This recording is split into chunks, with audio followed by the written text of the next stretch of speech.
18 தர்பார்.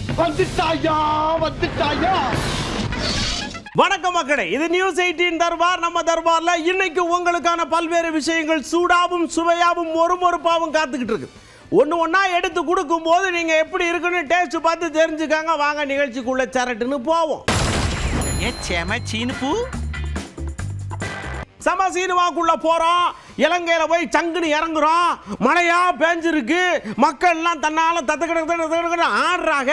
ஒருத்தர் உசுர கையில முடிக்க தென்னை மரத்துல ஏறினவர் இறங்க முடியல. திப்பு திப்பு திப்பு திப்புன்னு வந்த ஹெலிகாப்டர் அப்படியே அவரை லவக்கா தேங்காய் தூக்குற மாதிரி தூக்கிட்டு போயிட்டாங்க. பார்க்கறதுக்கு இப்படியெல்லாம் காப்பாத்துறாங்களேன்னு புலங்காயுத அடைய வேண்டியிருக்கு.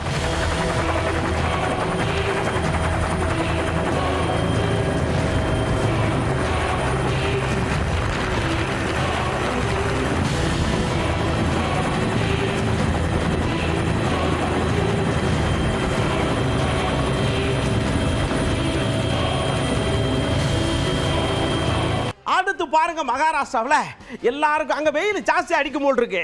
எல்லாரும் கொஞ்சம் குளுன்னு இருக்கிற இடத்த தேடி பார்த்து போயிருக்காங்க. காட்டுக்குள்ள வெயில் ஓவரா இருந்திருக்கும் போல் இருக்கு. ஒரு அண்ணாச்சி ஆரம்பக்க சரணு வந்து ரோட்டில் எடுத்துக்கிட்டாங்க. எனக்கு இங்கே தான் சில்லுன்னு இருக்குன்னு. அங்கிட்டு பூரா எல்லாம் பயந்து போய் கிடக்காங்க. ஓய்வு எடுக்க வந்தவர் யார் தெரியுமா? நம்ம புலி அண்ணாச்சி.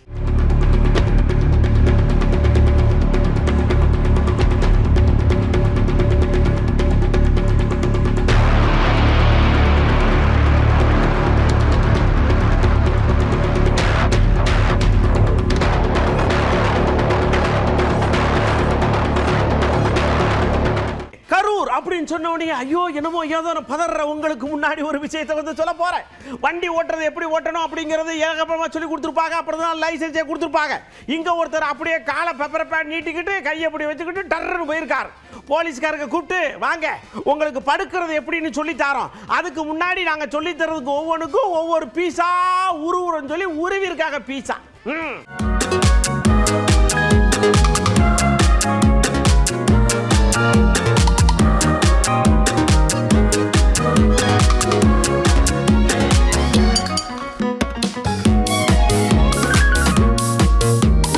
மேல் அந்த மாதிரி ஓட்ட மாட்டேன். இது ஹெல்மெட் போட்டு கரெக்டாக ஓட்டுறேன். எல்லாரும் நல்லா இருக்கணும். அப்படியே பனையூர்ல போய் கூடு மரமா உட்காந்து டீ சாப்பிட்டு பேசி முடிச்சு அப்படியே மைக்கு முன்னாடி உட்காந்த உடனே பக்கத்தில் ஒரு பெரியவர் உட்காந்தார். பெரியவர்னா வயசுல இல்லை, வளர்த்தியில. அப்படியே ஒரு துண்டை தூக்கி தோல்ல ஓட்டாரா. அவர் நைஸா உருவி விட்டாரா. ஆனால் இன்னைக்கு ஊருக்கு போகும்போது அப்படியே கட்சி கொடியை கட்டி கப்புன்னு துண்டை போட்டு நான் தாவே காக்காரன் சரண் விட்டார்லா.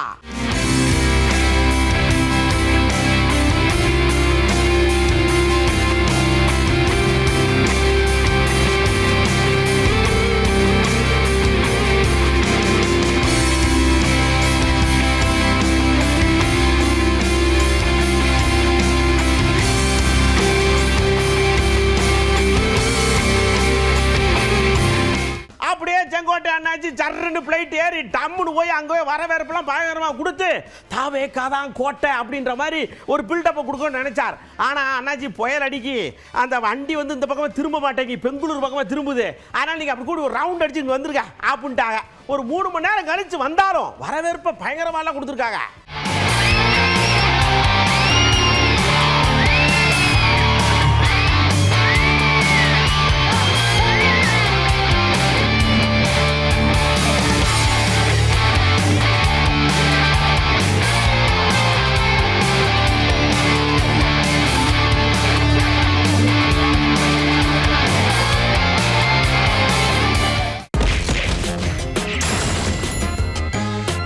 அப்படியே கவுண்டர் அட்டாக்குள்ள போறோம். செங்கோட்டை அண்ணாச்சிக்கு வரவேற்பெல்லாம் முடிஞ்சு போச்சு. அப்படியே சாப்பிட்டு வாங்க அப்படின்னு சொல்லிட்டு இங்க வாருங்க. அண்ணா அவர்களும் எம்ஜி அவர்களும் என்ன சொன்னாங்களோ கண்ணாடி எப்படி வச்ச மலை விஜய் அப்படியே சொல்றது தெரியுது. 2 பேரும் ஒண்ணுதான் அப்படின்னு எனக்கு புரியுது. அதனால நான் அங்க இருக்கேன் அப்படின்ட்டார். புரட்சி தலைவர் ஆட்சி துவங்குகிற போது அண்ணாயிசம் என்றால் என்ன என்று உங்க பத்திரிகையாளர் கேட்டார்கள். அப்போது அண்ணாயிசம் என்றால் ஒழுகாத வீடு கிளியாருடைய ஆராசுவர் என்று சொன்னார். இன்றைக்கு சொல்லி இருக்கிறார், எல்லோருக்கும் வீடு வேண்டும், பொருளாதாரத்தில் உயர்த்தப்பட வேண்டும், எல்லோரும் 2 சக்கர வாகனத்திலே பயணம் செய்ய வேண்டும் என்று அவருடைய மனிதநேயத்தோடு இன்றைக்கு அறிவித்திருக்கிறார். அதோடு மட்டுமல்ல, 2 ஆட்சிகள் தான் நடைபெற்றுக் கொண்டிருக்கிறதே தவிர அன்றைக்கு நான் சொல்லவில்லை, அது மறந்து விடக்கூடாது. புரட்சி தலைவர் வரையிலும் புரட்சி தலைவர் அம்மா வரையிலும் புனிதாட்சி தமிழகத்தில் நடைபெற்றது. இன்றைக்கு நடைபெற்றுக் கொண்டிருக்கிற இந்த 2 ஆட்சியும் மாற்றப்பட வேண்டும் என்று எல்லோரும் விரும்புகிறார்கள். புதிய அங்கே பயணத்தை மேற்கொண்டிருக்கிற அவர் வெற்றி என்பது மக்கள் சக்தியால் தமிழகத்திலே மிக விரைவிலே உருவாகும். அதை எந்த சக்தியாலும் முறியடிக்க முடியாது என்பதை மட்டும் நான் இந்த நேரத்தை தெரிவித்து, அப்படியே நம்ம ராயபுரம் அண்ணாச்சி சடக்குன்னு வந்தாங்க. கொஞ்சம் கடுகடுன்னு இருக்காங்க. என்னத்துக்கு அண்ணாச்சின்னு கேட்டா, ஐயா அவரை கட்சியிலிருந்து நீக்கிறாங்களா, அவரை குடுன்னு போய் அவர் எனக்கு ஏதாவது வேணும் அப்படின்னு சொல்லி அங்கே போய் சேர்ந்துட்டாரு, போயிட்டாரு, முடிஞ்சு போச்சு. பின்னாடியே ஜெயக்குமார் அண்ணாச்சியும் போயிடுவாரு. வண்டி ரெடியா இருக்கு, காத்தடிச்சு வச்சிருக்காங்க, டீசல் போட்டு வச்சிருக்காங்க. நீங்க வாட்டுக்கு எழுதிட்டீல, ஒண்ணு கிடக்க ஒண்ணு இல்லைன்னு என்னை தூக்கி விட்டாங்கன்னா என்னையா பண்றது, இது யாரு காப்பா அப்படின்னு கேட்காரு. எங்கிருந்தாலும் வாழ்க, எங்கிருந்தாலும் வாழ்க. அதை உடனே இந்த யூடியூப்லேயும் இந்த இது சமூக ஊடகங்கள்லையும் ஒரு செய்தி செங்கோட்டை நடத்துது, ஜெயக்குமாரும் போறாரு. ஜெயக்குமாரை பொறுத்தவரை ஒரே கட்சி தான், நேற்று இன்று நாளை, நேற்று இன்று நாளை. என்னுடைய இறுதி காலம் வரை செத்தா கூட என் மேலே அதிமுக கொடியோடு தான் நான் போகணும் இல்லையா. யார் வீட்டு முன்னாடி போய் காத்துறதுக்குறவன் இந்த ஜெயக்குமார் தெரியாது. அது யூடியூப் பாவம், அவங்களுக்கு என் பேரை போட்டால் தான் வருமானம் வரணும்னா போடுங்க, நல்லா தெரிஞ்சனா. அது நடக்காத விஷயம். ஆனால் பொதுவாகவே என்னுடைய மனநிலை எப்படின்னா, புலிக்கு வாழா இருக்கலாம், புலிக்கு வாழா இருக்கலாம். புலின்றது அனைத்து அண்ணா திராவிட முன்னேற்ற கழகம். ஆனால் எலிக்கு தலையா இருக்கக்கூடாது, எலிக்கு தலையா இருக்கக்கூடாது. எலின்னு யாராவது சொல்றதுன்னு தெரிஞ்சுங்க எந்தெந்த கட்சிகள்ல இல்லையா. அது நீங்களும் உங்க யூகத்தை விட்டுற. அடுத்து இன்னொரு விஷயத்தை உணர்ச்சி வசப்பட்டு அப்படியே பொங்குறார். கொஞ்சம் பயம் இருக்கும் போல் இருக்கு. அதாவதுங்க அப்படியே பதவியை காட்டி என் கண்ணு முன்னாடி ஆசையை தூண்டலாம், மசிய மாட்டேன். பணத்தை காட்டி என்னை வர வைக்க வைக்கலாம், மயங்க மாட்டேன். என் உடம்பு முழுக்க ஓடுற ரத்தம் அதிமுக, என் மேல போத்துற கொடியோ அதிமுக கொடிதான். எங்க அப்பா அம்மா எல்லாரும் எனக்கு ஊட்டி விட்ட சோறு அதிமுக தான். அப்படியே பொங்குறார்ல. இந்த தொகுதி மாதிரி இந்த மாதிரி நிற்கிறாள் நான் கிடையாது. எனக்கு 25 வருஷம் அங்கீகாரம் கொடுத்த ஒரே தொகுதி ராயபுரம் சட்டமன்றம். அது கூட போடுறான், என்ன போடுறாங்க யூடியூப்லயும் இந்த மாதிரி வேணும்னே தொகுதி மாறாரு கிடையாது. எதுக்கு தொகுதி மாறினா, என்னுடைய தொகுதி மக்கள் தான் இன்னைக்கும் நல்லது கெடுது நான் போயிட்டு இருக்கேன். அதே போல இன்னைக்கும் பார்த்தா என்னதான் இன்னைக்கு முழுமையா அவங்க மக்கள் ஏத்துக்கிறாங்க இன்னைக்கு. அதனால ஒரு களத்துல வெற்றி தோல்வின்றது சகஜம், வெற்றி தோல்வி என்பது சகஜம். ஒரு வீரனுக்கு அழகு என்ன, வெற்றி தோல்வி. வெற்றி பெற்றா அது மக்கள் கொடுத்தது, தோல்வி பெற்றாலும் மக்கள் கொடுத்ததுதான். 25 வருஷம் சட்டமன்ற உறுப்பினர் என்னப்பா அழகு பார்த்தாங்க இல்லையா தொகுதி மக்கள் சட்டமன்றத்துக்கு அனுப்பி. அப்படி ஒரு அழகு பார்த்தவர்களை விட்டு நான் ஓட முடியுமானே? நிச்சயமா அது ஒருபோதும் அந்த வேலை நடக்காது. இதுதானே எனக்கு கட்சியை பொறுத்தவரை ராயபுரத்தில் உத்தரவிட்டா அந்த தொகுதி தான் நிற்பன ஒழிய வேற எந்த தொகுதிக்கும் நான் மாற போறது கிடையாது. கட்சி உத்தரவிட்டா ராயபுரம் இல்லையா. அதனால பதவிக்காக நான் கிடையாது, ஒன்று மட்டும் தெரிஞ்சுங்க, பதவிக்காக நான் கிடையாது. எனக்கு பொறுத்தவரை பார்த்தீங்கன்னா இந்த இயக்கம் நம்முடைய பொன்மனச்செம்மல் புரட்சி தலைவர் ஆரம்பித்த இந்த இயக்கம், அதே போல அம்மா கட்டிக்காத்த இந்த இயக்கம், அவங்க சொன்னது போல 100 ஆண்டு காலம் தலைக்கும் வளரும் ஓங்கும். அதனால நானும் ஒரு சிறு துரும்பா இருந்து அம்மாவுடைய புரட்சித்தருடைய அந்த எண்ணங்களை நிறைவேற்றுகின்ற ஒரு சாதாரண அடிமட்ட தொண்டனா இருந்து நான் செயலாற்றினுடைய பதவிக்காக பல்லிழிக்கிறாள் நான் கிடையாது, பணத்துக்காக பல்லிழிக்கிறாள் நான் கிடையாது, அது ஜெயக்குமார் கிடையாது. அப்படியே செங்கோட்டை அண்ணாச்சி போறாருங்க. இவர் போற நட சரியில்லையே அப்படின்னு உத்து பார்த்தா ஒரு கை அவரை பிடிச்சி தள்ளுற மாதிரி எனக்கு தோணுது. அந்த கை என்னன்னு பார்த்தா பிஜேபியோடைய கை. அந்த கையை நான் கண்டுபிடிச்சிட்டேன் அப்படின்னு சொன்னது நம்ம திருமாண்ணன். அவர் எந்த பின்னணியில் தாவேகாவில் போய் இணைந்தார் என்பது எமக்கு தெரியாது. ஆனால் தமிழ்நாட்டில் நடக்கிற அரசியல் நகர்வுகளில் ஒவ்வொரு அங்குலத்திலும் பாரதிய ஜனதாவின் கைகள் உள்ளன. இதை யாரும் மறுக்க முடியாது. அதிமுகவில் இன்றைக்கு உள்ள இந்த குழப்பமான நிலைக்கு அல்லது விமர்சிக்கப்படும் நிலைக்கு பாஜகவும் ஒரு காரணம் என்பதை அதிமுக தலைவர்கள் உணர்வார்கள் என்று நான் நம்புகிறேன். தமிழ்நாட்டை குறிவைத்து பாஜக உள்ளிட்ட சங் பரிவார்கள் அரசியல் நகர்வுகளை மேற்கொண்டு வருகிறார்கள். இந்த சூழலில் தமிழ்நாட்டு மக்கள் விழிப்பாக இருக்க வேண்டும் என்பது மட்டும் என்னுடைய வேண்டுகோள். இப்படி அண்ணன் இன்னொரு விஷயத்தை தம்பிக்காக வருத்தப்பட்ட அட்வைஸ் மாதிரி கொடுக்குறாரு.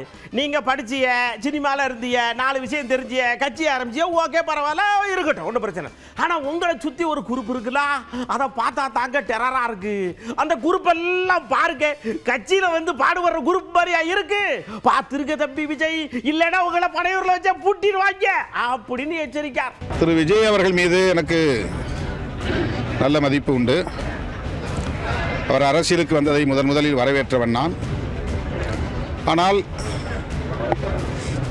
அவர் தனித்துவமாக இயங்க வேண்டும் என்பது என்னுடைய அவா. இப்போது நடக்கிற நிகழ்வுகளை எல்லாம் பார்க்கிற போது அவ்வாறு அவர் இயங்கவில்லையோ என்கிற ஒரு சந்தேகத்தை எழுப்புகிறது. எனக்கு மட்டுமல்ல, பொது மக்களிடையேயும் இந்த சந்தேகத்தை எழுப்புகிறது. நல்லது கெட்டதை அவர்தான் தீர்மானிக்க வேண்டும். என்னை பொறுத்தவரையில் பாஜகவோடு அவர் காட்டுகிற இணக்க அணுகுமுறை கூட அவருக்கு பயன் தருவதாக அமையாது என்பது என்னுடைய கருத்து. அப்படியே நம்ம அண்ணாச்சி ரகுபதி அண்ணாச்சி வந்தாங்க. திருமா தம்பி சடக்குன்னு ஓப்பனா சொல்லுங்க, பாஜகவுடைய பிடிமி சிலிப்பர் செல்லி எல்லாமே இவர்தான், அவங்க தான் அனுப்பிச்சு வச்சிருக்காங்க, ஏன் பூடகமா பேசுறீங்க அப்படிங்க. என்னை பொறுத்த வரைக்கும் செங்கோட்டையில வந்து பிஜேபியினுடைய ஸ்லீப்பர் செல்லாக பார்க்கிறேன். அது உண்மையா என்பதை விரைவில் நிரூபிப்போம். பிஜேபி ஏமாத்துனா அவர் வந்து கோயில் எழுத மாட்டாரு. அவர் பிஜேபியினுடைய ஸ்லீப்பர் செல். அமித்ஷா அழைத்தால் ஓடுவார். ரிமோட் கண்ட்ரோலில் இன்றைக்கும் இயங்கிக் கொண்டிருப்பவர். தாவாட்டாவை வேணால் பிஜேபிக்கு இழுத்து கொண்டு வர முடியுமே தவிர அவர் அதற்கான அசைன்மெண்ட்களை தான் அனுப்பப்பட்டிருப்பார் என்பது எங்களுடைய கருத்து. சார், எடப்பாடி பழனிசாமி அவரை வெறுத்து விரட்டிவிட்டார். அவருக்கும் நல்ல புரிதல் கிடையாது. அதே நேரத்தில் பாரதிய ஜனதா கட்சியோடு செங்கோட்டையனுக்கு நல்ல புரிதல் உண்டு. அவரது எந்த பொறுப்பிலும் இல்லாமல் அமித்ஷாவை போய் டெல்லியிலே சந்தித்து வந்து அதற்கு பிறகு அவர் ஒரு முடிவெடுக்கிறார். தினகரனோடு செல்கிறார், ஓபிஎஸோடு செல்கிறார், சசிகலாவை சந்திக்கிறார். இப்படி பல்வேறு குழப்பங்களை எல்லாம் செய்துவிட்டு கடைசியாக பாரதிய ஜனதாவினுடைய ஸ்லீப்பர் செல்லாக இறுதியில் இன்றைக்கு தாவாவுக்கு சென்றார். அப்படியே நம்ம இந்திய கம்யூனிஸ்ட் கட்சியினுடைய மாநில செயலாளர் வீரவாண்டி அண்ணாச்சி சொல்றாங்க, இங்க பாருங்க, யாரு வேணாலும் வரட்டும், எம்பிட்டு பேர் வேணாலும் வரட்டும், எங்கிட்டு இருந்துனாலும் வரட்டும், எதனாலனாலும் வரட்டும், எங்களை ஒன்னும் அசைக்க முடியாது, ஆட்ட முடியாதுங்க. நான் மீண்டும் சொல்கிறேன், விஜய் தனித்து வந்தாலும் சரி, விஜய் செங்கோட்டையன் போல் இன்னும் 1000 செங்கோட்டை அழைத்து வந்தாலும் சரி, இவங்க எல்லோரும் சேர்ந்து பிஜேபி அதிமுக என்று ஒரே அணியில் சேர்ந்து வந்தாலும் சரி, அவர்கள் தோற்கடிக்கப்படுவது உறுதி. திமுக தலைமையிலான கூட்டணி மட்டுமல்ல வலுவாக இருப்பது. எங்கள் கூட்டணி வந்து அமைப்பாக நாங்கள் இருக்கிறாங்க. திமுக போல் அடுத்தடுத்து நாங்கள் அமைப்பாக இருக்கிறோம். கட்சிகள் இருக்கிறது. எங்களுக்கு மீண்டும் சொல்றேன், எங்களுக்கு கூட்டணி பலத்தை விட தமிழ் மக்களினுடைய கலாச்சார பண்பாட்டு விழுமியங்கள் தான் எங்களுக்கு வலு. அப்படியே நம்ம அண்ணாச்சி அன்புமணி அண்ணாச்சி சமீபத்தில் கூட கௌரவ கராத்தே பெல்ட் எல்லாம் வாங்கி அப்படியே போஸ்டெல்லாம் கொடுத்து சமமா நின்னாரா. அவர் 2 புக்கு வேற எழுதியிருக்காரா. என்ன புக்குன்னா, இந்த ஆட்சியினுடைய அவலங்களை பத்தி எழுதுற புக்கா. எப்படி பிரிண்ட் போட்டு வந்திருக்கேன், படிச்சு பார்த்துட்டு பதில் சொல்ல சொன்னா புத்தகத்தை கூட வாங்க மாட்டேங்காங்களே அப்படின்னு கவலைப்படுதார். ஐயா, யாராவது வாங்கி கொண்டே கொடுத்துருக்கு ஐயா.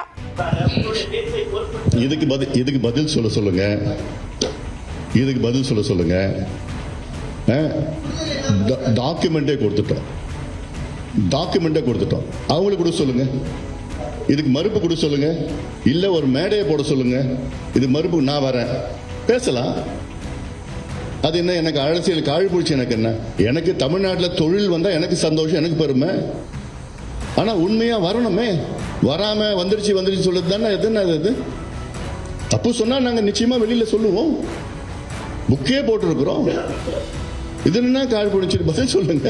நீங்க சொன்னீங்களே 98% நாங்க வாக்குறுதி நிறைவேற்றிட்டோம் சொன்னீங்களே, இதை நான் போட்டிருக்கேன். வெறும் 66 தான் நிறைவேற்றிருக்கீங்கன்னு மறுப்பு சொல்லுங்க. அதனால சும்மா பொய் விளம்பரம் சொல்லிட்டு வச்சுட்டா அரசியல் காழ்ப்புணர்ச்சி என்ன இருக்குது இல்லை. ஐயா, இன்னொரு விஷயத்தை அன்புமணி ஐயா கண்டுபிடிச்சிருக்கார். நீங்க லெட்டரா எழுதி தள்ளுறீங்க, ஈரப்பதத்தை இப்படி மாத்துங்க, காசை கல்விக்கு கொடுங்க, அதை கொடுக்க கீழே நீங்க வச்சிருக்கீங்கல்ல, எடுத்து அப்படி சர்றன்னு தள்ளி விட வேண்டியதானே அப்படின்னு. இதுல இருந்து என்ன தெரியுது உங்களுக்கு? யார் யார்கிட்ட எங்கெங்க பணம் இருக்குன்னு அன்புமணி ஐயாவுக்கு கரெக்டா தெரியுது. மத்திய அரசு கொடுக்கணும், ரைட்டு.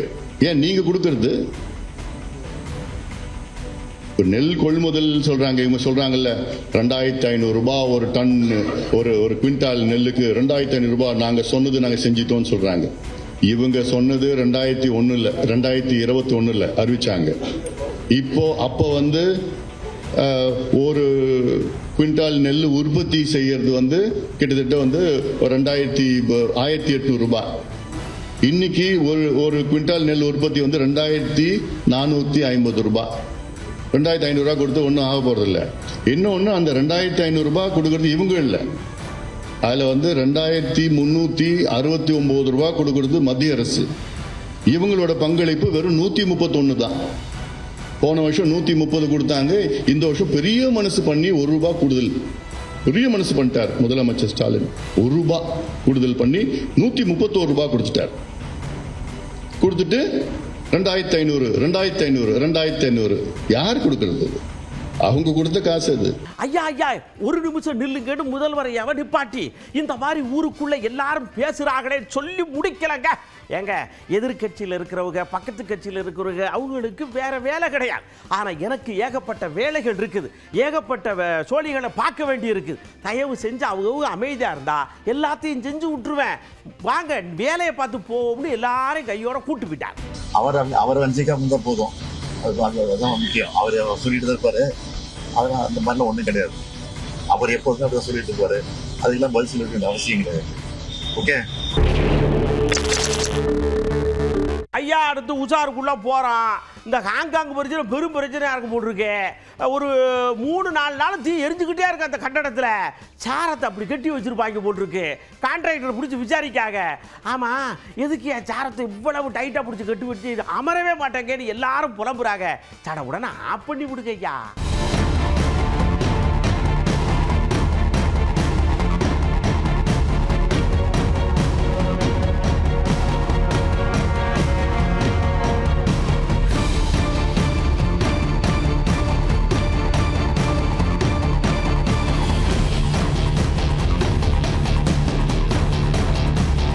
அப்படியே ராஜஸ்தான்ல ஒரு காரு கிருட்டுன்னு பல்ட்டி அடிக்கு. என்னன்னு போய் விசாரிச்சா தான் தெரியுது, முன்னாடி போன லாரியை ஒரு ஓவர்டேக் பண்ணி அங்க போய் அவார்டு வாங்க போயிருக்கார். கடைசியில் வீலு பள்ளத்தில் சிக்கி பல்ட்டி அடிச்சு பப்பரை பேன் கிடந்திருக்கார். ஆமா, ஒரு செத்த நேரம் கம்மியா போனா அவார்டை என்ன உடைச்சா தர போறாங்க? ஏன் இப்படி அட்டூழியம் பண்ணுதிய?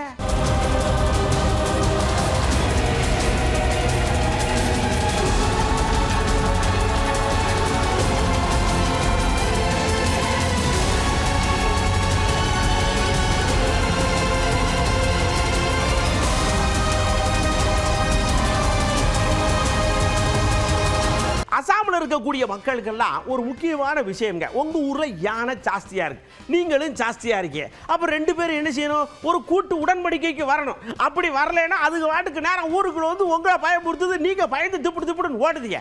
அதனால நீங்களும் அதுகளும் ஒண்ணுக்குள்ள ஒண்ணுன்னு ஆயிடுங்களே, பிரச்சனை வராது இல்ல.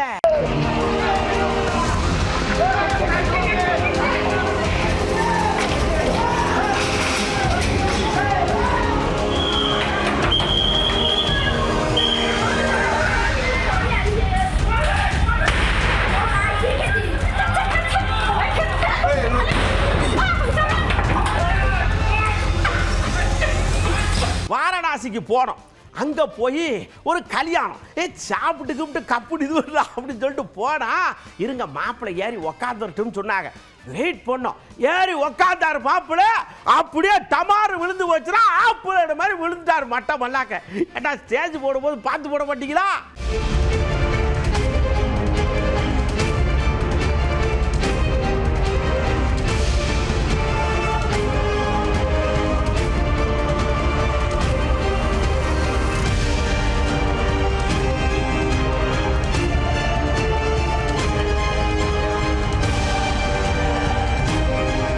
அப்படியே அப்படியே ஊட்டி பக்கம் ஏற்கனவே ஒரு அம்மாவை தூக்கிட்டு போயிடுச்சு புலி, மாட்டை அடிச்சு பிடிச்சி பயந்து போய் கிடக்காக. திடீர்னு பார்த்தா இன்னொரு புலி அந்த பக்கமா போகுது.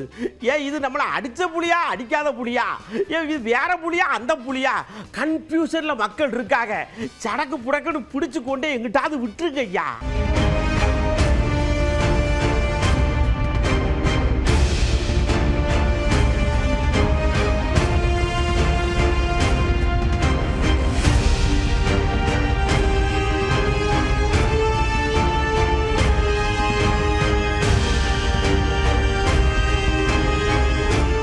அதாவது நமக்கு என்ன வேணுமோ அதை கடையில் போய் வாங்கணும் அப்படிங்கிறது ஒரு குரூப். காசு இல்லைன்னா நான் என்ன பண்ணுறது, சரி தெருவில் நிற்கல சும்மா தூக்கிட்டு போயிடுவோம்ங்கிறது இன்னொரு குரூப்பு. போய் வயரை கட் பண்ணி டிராக்டரை தூக்கிட்டு போயிருக்கான். ஏல அந்த டிராக்டரை வச்சு நீ என்ன செய்வ, விவசாயம் பண்ணுவியா, வேளாண்மை பண்ணுவியா, என்ன பண்ணுவ அப்படின்னு கேட்டால் பதில் இல்லை. களவாணி பேர்கிட்ட என்ன பதில் இருக்கும்?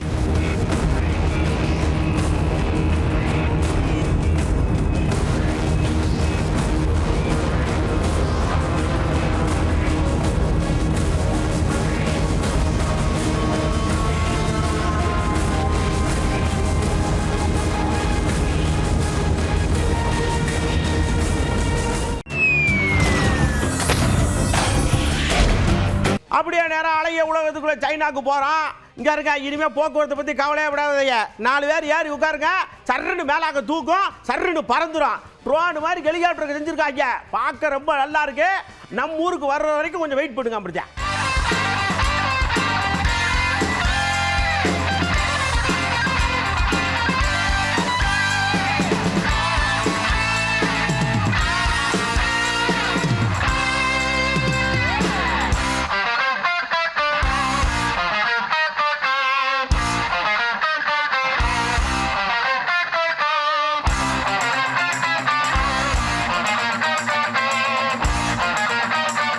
அடுத்து பாருங்க, நேரம் அமெரிக்காவில் நீங்கள் அங்கே அப்படி விட்டா நாங்கள் இப்படி விடுவோம்னு சொல்லி பலூனா விட்டுருக்காங்க. பலூன் ஊரா ஒவ்வொன்றும் ஒவ்வொரு வடிவத்தில் இருக்கு. ஹாரி பாட்டர் வடிவத்தில் இருக்கு, டோராபூச்சி வடிவத்தில் இருக்கு. ஆனால் பறக்கு சர்ரு சர்ரு சர்ருண்டு. பலூன் திருவிழாவுக்கு பேர் எடுத்து தெரியுமா? நன்றி தெரிவிக்கும் திருவிழாவா. எப்படியெல்லாம் நன்றி சொல்றாங்க ஐயா.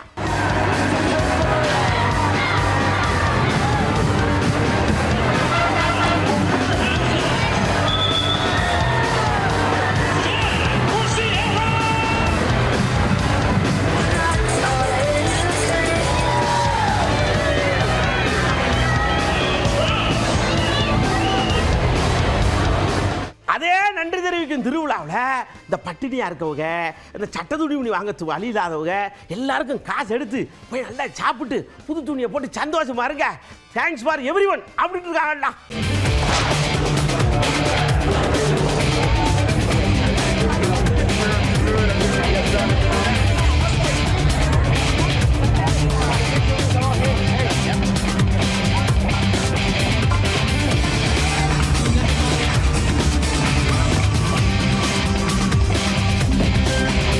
தர்பாரில் பார்த்த எல்லா விஷயங்களும் பிடிச்சிருந்ததா?